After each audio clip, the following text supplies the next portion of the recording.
How did humans fight demons during the dark age of technology? We know they did travel through the warp and develop ship navigators and protective Gellar fields during this period.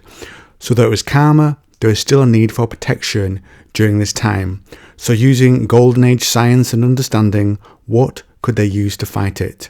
How was an abominable intelligence able to use this tech against chaos during the heresy? And how is this tech still used by humanity during the time of 40k? Let's begin. The first one is wards, which are legendary creations dating back to the dark age of technology.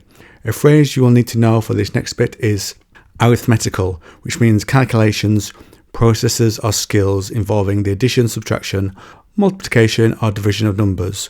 Now wards are techno-arcane devices that project subtle energy fields capable of influencing warp emanations. There are two types, hexagrammic and pentagrammic. Hexagrammic wards are designed to protect against psychic attacks, as the wards siphon away the energy of the immaterium, challenging it into harmless static energy.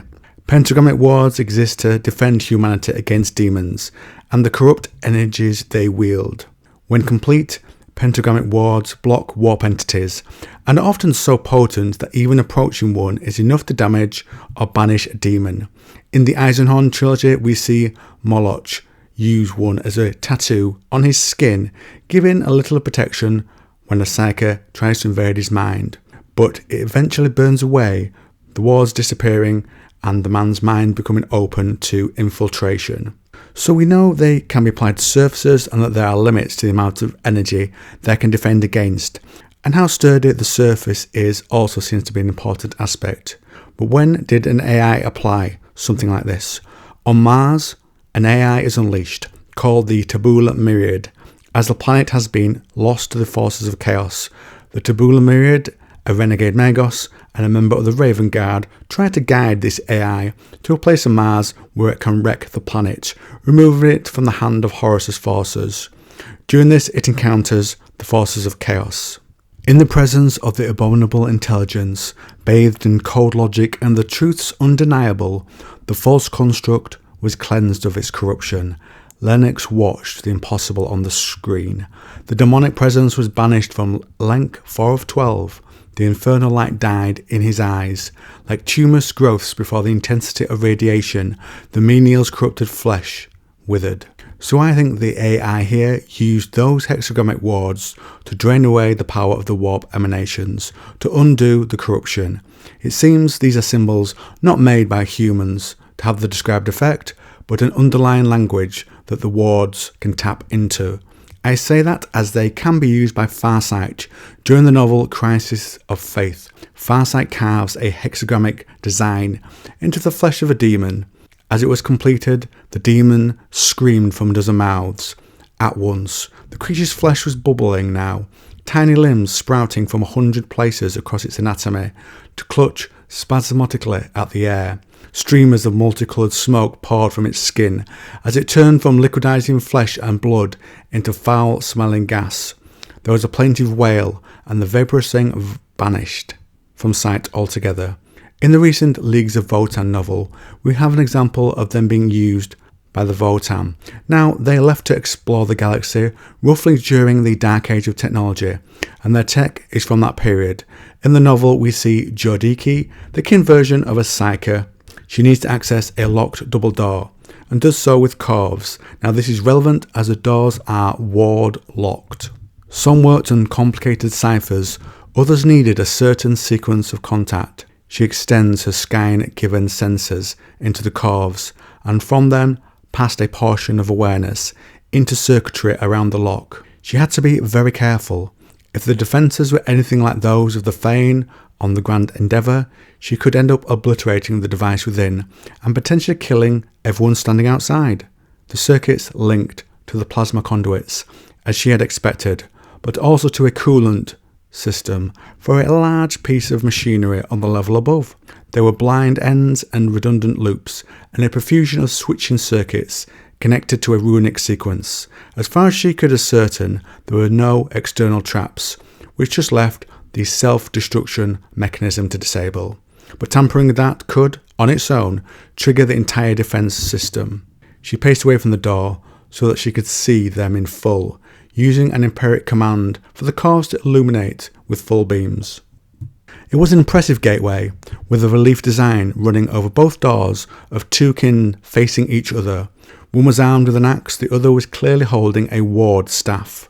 The runic inscription that joined them on a long band of scrollwork was just about decipherable. It was a first truth, one that usually featured in any fane or site of prominent ward tech. Jordiki looked at the doors again, seeking inspiration. The runes were familiar enough on the outside, but the circuitry inside bore little relation to them. Why would they use a different rune system, she asked. Nobody in particular.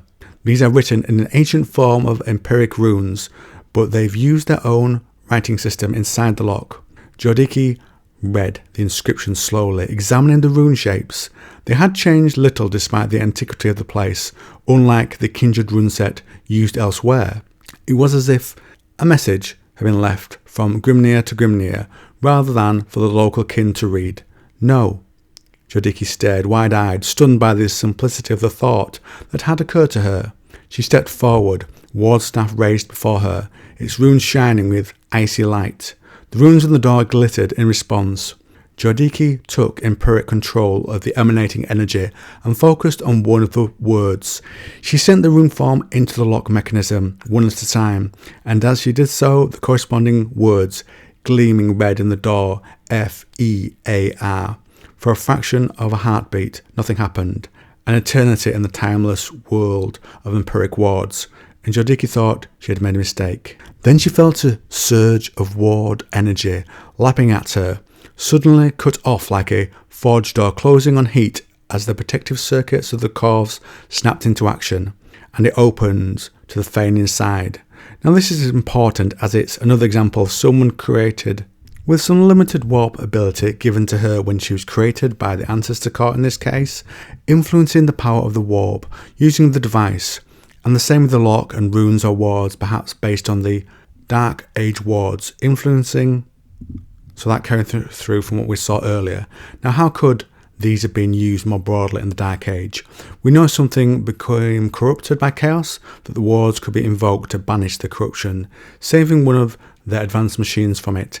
And you don't need to be human to invoke this, so perhaps AI ships could combat corruption directly using these methods. They could maybe be used to fight a demon if it tried to take control, or perhaps they could be put on a bullet or blade, and they could also be used to contain or remove an area that had already been protected. They thought, but had since been corrupted to contain it. I imagine they could remove a demon from someone who had been possessed, and the walls could be carved into an area that needs guarding on the strongest material possible, of course, as with that tattoo example from earlier. That's how tech could have been used to protect against the warp during the Dark Age of technology. Now, how do you think it was used? Is the suppressive Inquisition hurting their own people by keeping this knowledge out of their grasp? What do you think? Let me know. And if you like this video on the Dark Age of technology, try this one.